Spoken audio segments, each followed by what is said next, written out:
Good afternoon, everyone. Thank you for joining us for the unveiling of the preseason NCAA Division I Cross Country National Coaches Poll. Tyler, you excited about this? I am fired up. Fired up.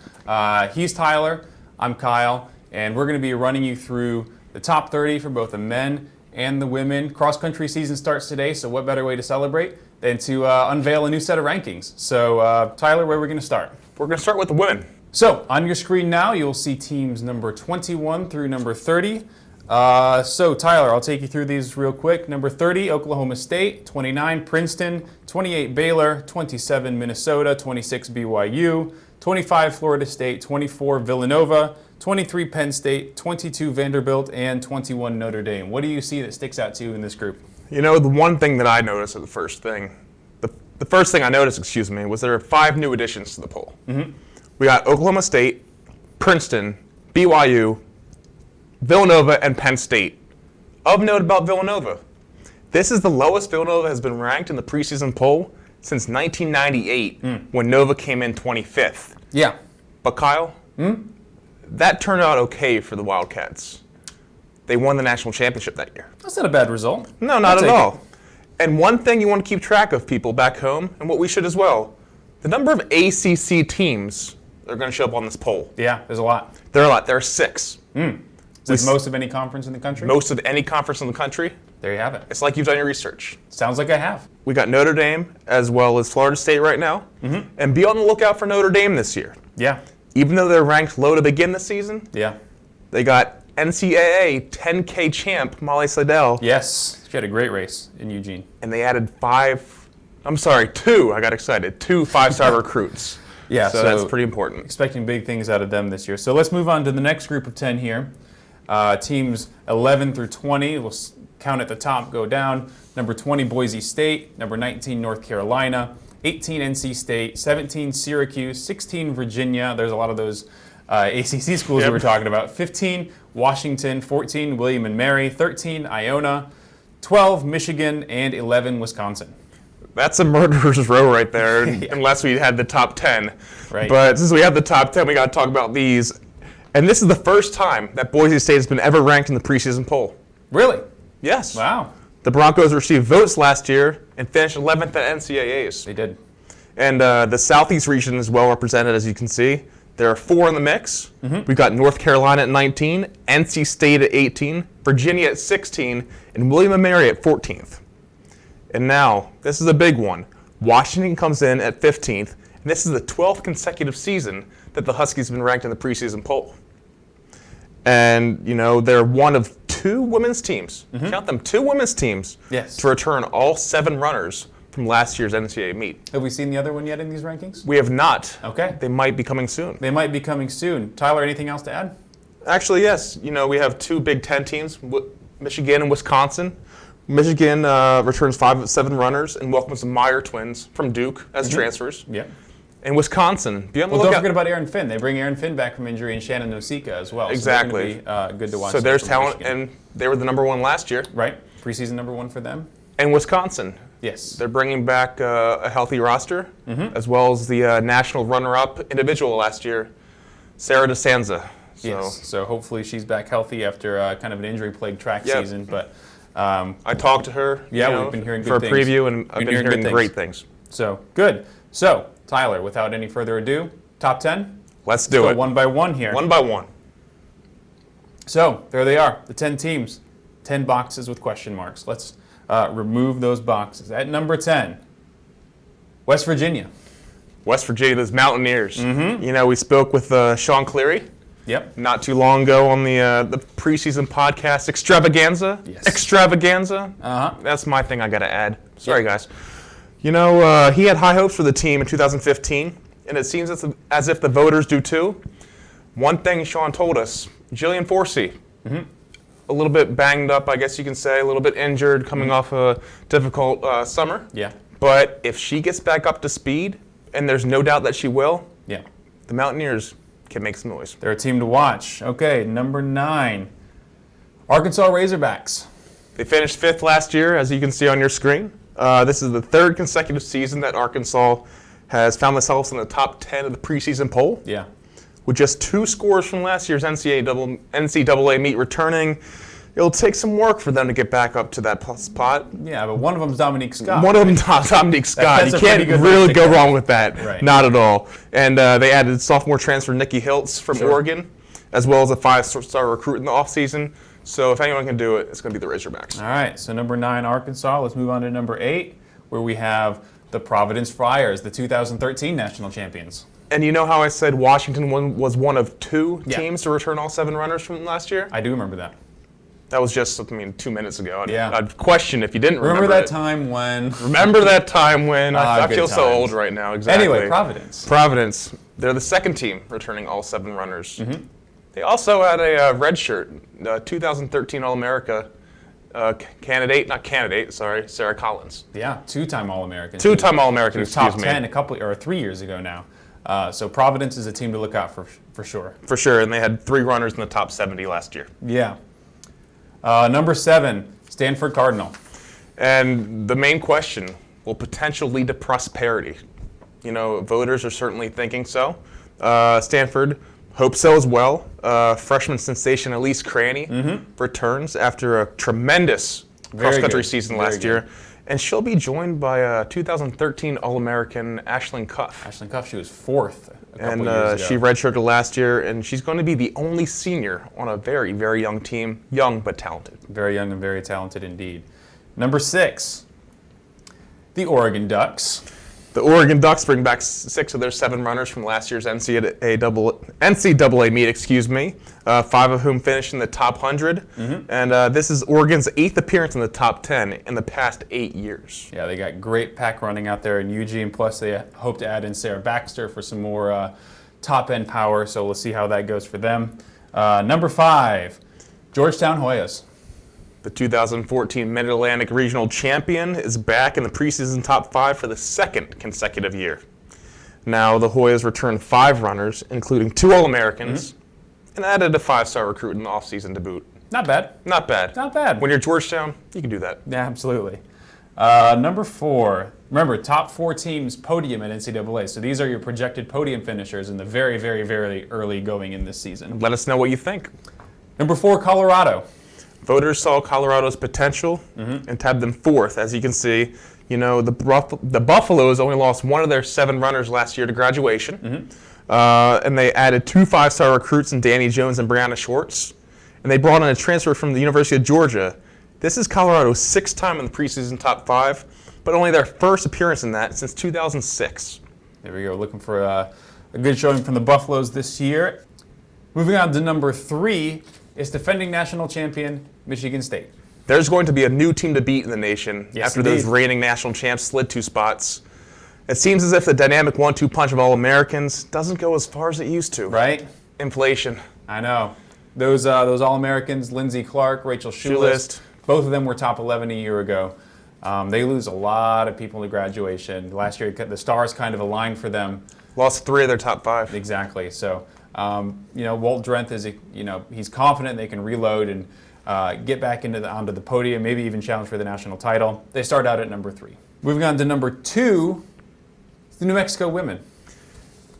And the funny thing about the New Mexico women, they had the most first place votes of any team in the women's poll. 8 of 12. 8 of 12. Yeah. And you might ask, how does a team with... How does that work? Well, simply put, some voters felt that the Lady Lobos' ultra-talented roster might not gel on the course as well as it does on paper. Prove it. So that's what they're going to do now as cross-country season starts up today. Indeed, it does today. New Mexico's not racing today, Right. But they're going to prove it as soon as they can. Right. But last year, New Mexico surprised everybody with a 3rd-place finish at NCAAs. And while the Lady Lobos only returned 3 of their 7 runners from last year, there are 3 big ones. Yeah, indeed. You got Alice Wright, she was an All-American.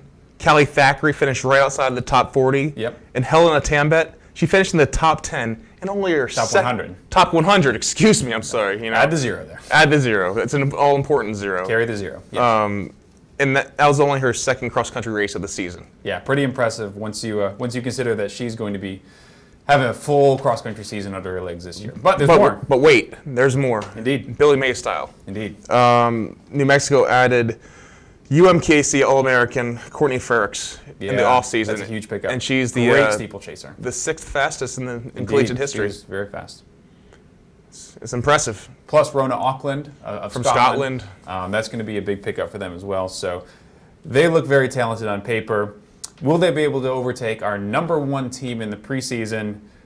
Last year's runner-up, Iowa State. Iowa State. It's their first #1 ranking in program history. Congratulations, Cyclones. Indeed. Congratulations. They returned 5 of their 7 from last year, including 2-time All-American Crystal Nelson. She's pretty good. She's pretty good. You know, Iowa State's going to need to put a few runners around her, you know, in the top 40, in the top 50, to have a chance at, living up to these lofty expectations. Right. National championship on paper. Right. How will come out on the course? We're going to find out. Yeah. Plus, they're boosted by the hopefully the fully healthy return of Bethany Brown. She was an All-American a couple of years ago. She came back late last season, finished top 60 for them. So, anything she can give them that resembles her 2013 form will be a big boost for the Cyclones. And one last note about this top 10. I see a lot of changes with this. I mean, not changed, but just from last year. West Virginia, 8th last year. Arkansas, 5th. Providence, 13th. Stanford, 14th. Yeah. 6th, 4th, 7th, 1st, 3rd, 2nd. Yeah. It's like they played Boggle with these. Shake 'em up and throw them out there and see what happens. Yahtzee. But, you know, one of these teams is going to be yelling Yahtzee at the end of the season. That's right. And holding up that national championship trophy. Last year's Michigan State.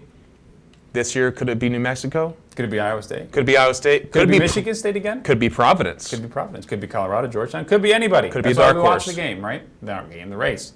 That's why I watch the race. You can watch the game. Yeah. The whole thing is a game. It's like a chess match. This is true. A game between chess. coaches and between athletes. Yes, and it's all about strategy. So that's what I meant when I said game. Exactly.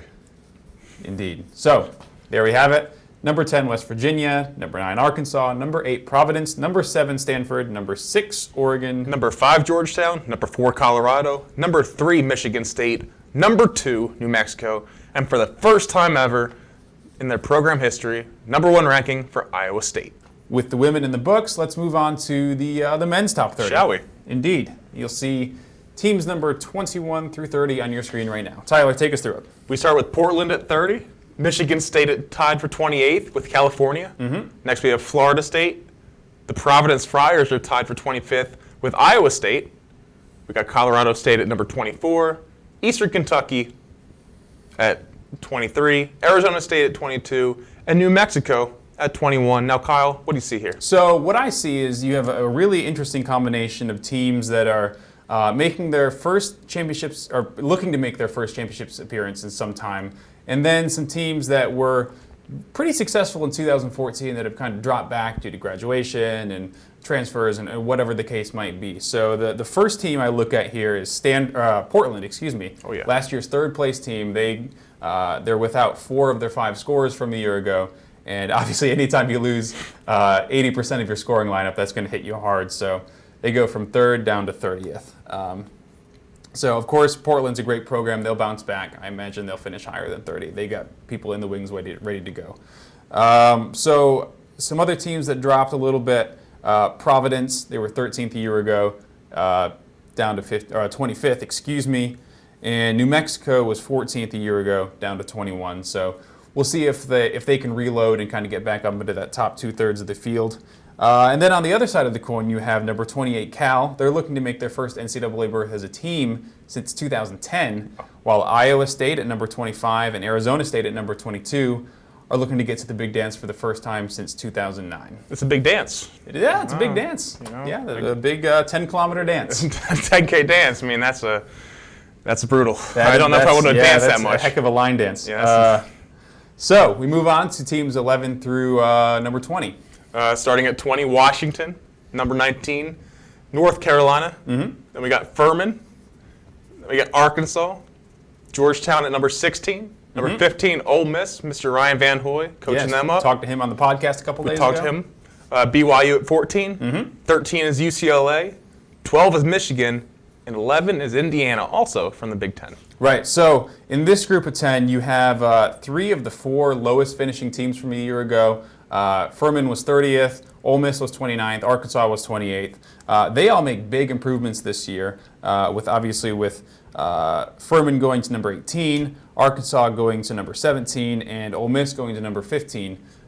In that SEC battle between Ole Miss and Arkansas, that's going to be one to watch throughout the rest of the year. It's just heating up. Yeah. So speaking of Furman and Ole Miss, they're kind of new to this NCAA championships thing.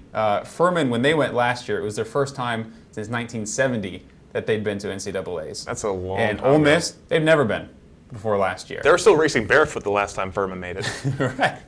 Right. Yeah, they'd barely invented running shoes at that point. I think that's how the legend goes. Exactly. Uphill the whole course. Uphill the whole course, down and back. Speaking of Ole Miss, they're kind of a big team to watch this year. They returned 6 of 7 if you include Sean Tobin, who went down with an injury during the meet last year. Plus, they had a bunch of transfers. MJ Erb from Syracuse was an All-American a year ago. So expect big things from them. And then the other thing I want to make note of is take a look at number 13 and number 12 with UCLA and Michigan. Those are 2 of the 3 teams in the country who return all 7 runners from NCAAs a year ago. But Kyle, have we seen the next one? We have not seen the third. Oh my goodness. So we will get to the third in just a moment as we move into our top 10 countdown. One thing I'm noticing about this, Kyle. Yeah, sure. There's a lot of potential here. Yes. You know, that's what they're seeing with the Furmans, the Arkansas, the Ole Misses. Yes. You know, UCLA's, Michigan's, heck, put them all out there. Yeah, absolutely. Potential's the name of the game, and that's often what wins championships. It is indeed. Potential and realizing that potential. And realizing more that important. potential. So. And that comes down to the coaches and the athletes for getting those workouts in, staying healthy. Yeah. All those coaches we spoke to in the And preseason podcast spoke about staying healthy throughout the season. Staying healthy and experience, which is, UCLA, Michigan, teams like that have in abundance. So another thing I want to point out, Pac-12 has 7 teams in the top 30, and 2 of them are here. We saw a couple of them on the slide before, and I imagine we'll see a few more of them. We'll see a few. As we go into the top 10 countdown here. So here's the 10 boxes. We're 10 gonna boxes. Take away those boxes and reveal the logo underneath. Let's reveal the logo for number 10. Northern Arizona. Northern Arizona. So Futsam Zeno Selassie is back for the Lumberjacks. He's looking for his 3rd consecutive top 5 finish in a row individually. But he loses 3 teammates who were scorers last year for their 4th place team. So, don't count them out. They're a great program, but they have some work to do if they want to get their 4th consecutive podium appearance. They've been 4th a couple times with a runner-up finish 2 years ago. He'll probably miss them a little bit, but Northern Arizona always seems to reload. They do, indeed. So when you have someone who's going to be scoring low single-digit points, it's easy to rebuild around that. Sounds like me in basketball. Number 9. Virginia. Virginia, and that's the 3rd team I was talking about that has 7 of 7 returning from NCAAs last year. They have, they had some injuries and some illness last year that kind of hamstrung them to a 21st place finish in 2014. But Kyle King, their leader, he was a top 20 finisher a few years ago. He's back. He's healthy. He was dealing with an Achilles injury last year. He's ready to go. He's hungry. He's a senior.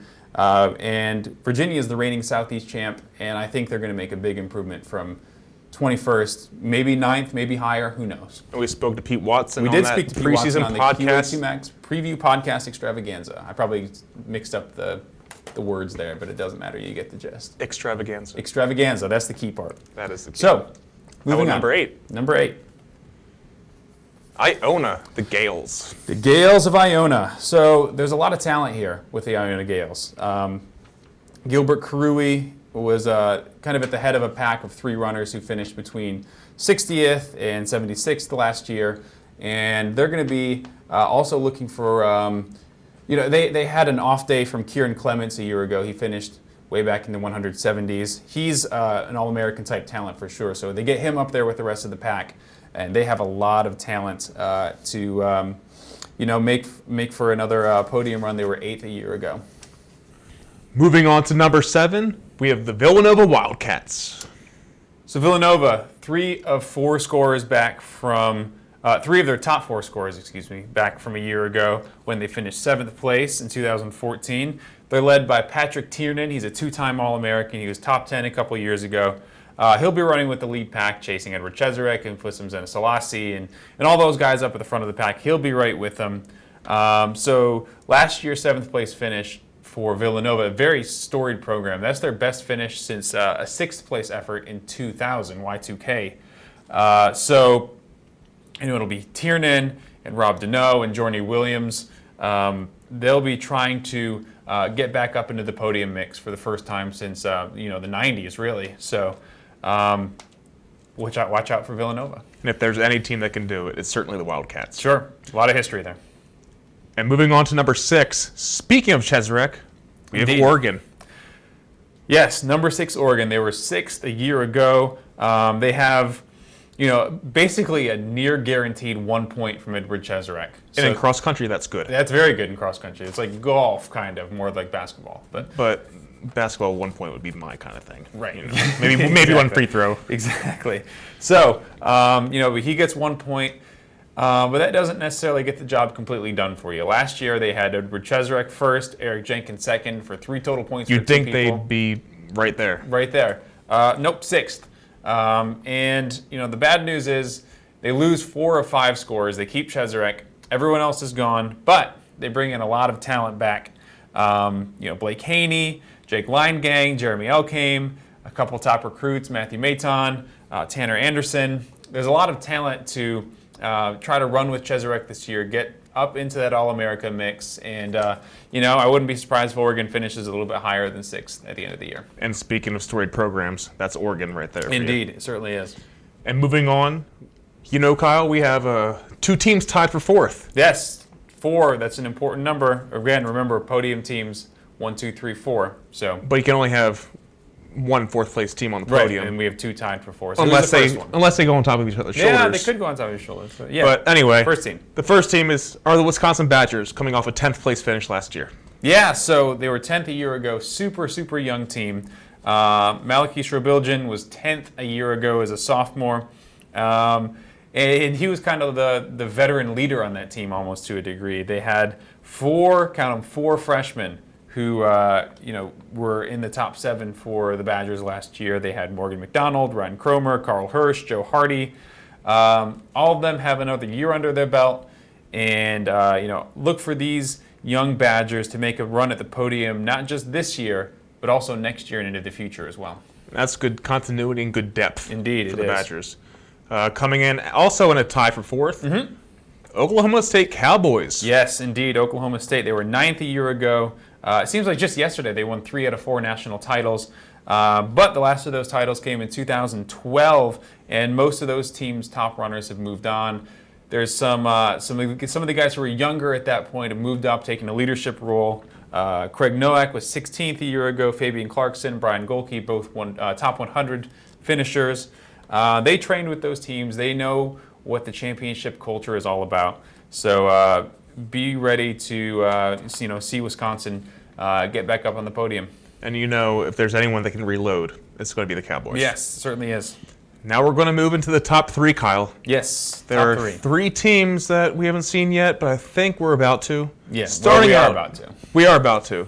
Starting with number 3, the Syracuse Orange. That's right. No chip malfunction here. Syracuse comes in at number 3 after finishing 5th a year ago. They lost MJ Erb, like we mentioned, to Ole Miss, but they return Martin Haher and Dan Lennon. Martin was an All-American last year. Dan was just outside of the mid-40s. Plus, they return a couple freshmen from last year, Colin Benny and Justin Knight. Colin was 95th. Justin was, over 100. But he, this past spring, he finished 6th at NCAA's outdoors at 5,000 meters. So look out for the Orange.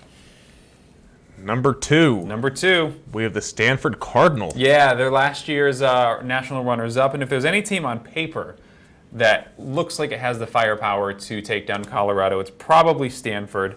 They lose Maxim Korolev, they lose Michael Achu, but they get back a top 5 finisher from 2 years ago in Jim Rosa. He was redshirted a year ago from injury, and he's going to be joining up with twin brother Joe Rosa, and they're going to be leading the Stanford pack that will look to try to take down the Buffaloes. He'll be running with 20th place Sean McGorty, fellow All-American Sam Wharton, top 70 finisher in Garrett Sweat, and if all goes according to plan, a couple of freshman phenoms in Grant Fisher and Alex Osberg. You know, the question that we have for both Stanford teams, as I asked earlier, can potential lead to prosperity? Indeed. We're going to find out. Indeed. But, Kyle, if the Cardinal are going to be national champions, Yes. they got to beat the two-time back-to-back defending champion, Colorado Buffaloes. Yeah, I don't think anyone's surprised to see Colorado here in this spot. National champions 2013, 14, preseason unanimous #1 this year. They have 4 All-Americans back from last year. That's just ridiculous. You have 5th place Amar Musa, 7th place Ben Sorrell, 24th Connor Winter, 35th Pierce Murphy, plus they bring back from 2 years ago a top 20 finisher in Morgan Pearson, who redshirted a year ago. I mean, it's just embarrassing how much talent Mark Whitmore has assembled up in Boulder. When you can redshirt an All-American and still just steamroll everybody last year at NCAAs. It's amazing. It's amazing and impressive, but that's also why they run the races. Yeah, it is. You never know what could happen to those guys on the course or over the course of a season. Indeed. So they'll be going for back-to-back-to-back titles for the first time since Arkansas did it in 98, 99, 2000. And we mentioned Oklahoma State. They were the last team to attempt to do it. They were going for 3 in a row in 2011 when they were upset by none other than Wisconsin, the team with whom they're tied at #4. So, there you have it. Kyle, Men's top 10. Any last thoughts on the top 10? It's going to be a heck of a race, that's for sure. All these bottom row of teams here, 1, 2, 3, 4, 4, all of them have a lot of potential to, I don't know if anyone's going to catch Colorado. We'll see later this fall. They can certainly try. They can certainly try. That's what they'll be doing. But watch out for these 4 teams lining up behind Colorado in the national rankings. So to recap: 10 Northern Arizona, 9 Virginia, 8 Iona, 7 Villanova, 6 Oregon, tied for 4th. Wisconsin, tied for 4th. Oklahoma State, 3 Syracuse, 2 Stanford, and #1, the back-to-back reigning national champions, Colorado. That's exactly right. So there you have it, guys. There is your men's and women's preseason top 30 for NCAA Division I cross country. Thanks for tuning in. Let us know your thoughts on the rankings. You can let us know on Twitter at USTFCCCA, on Facebook USTFCCCA. I think I put an extra C in there. Doesn't matter. Or drop us a line, media@USTFCCCA.org. Tyler? I think it's time to start the season. I think it is too. See you guys later.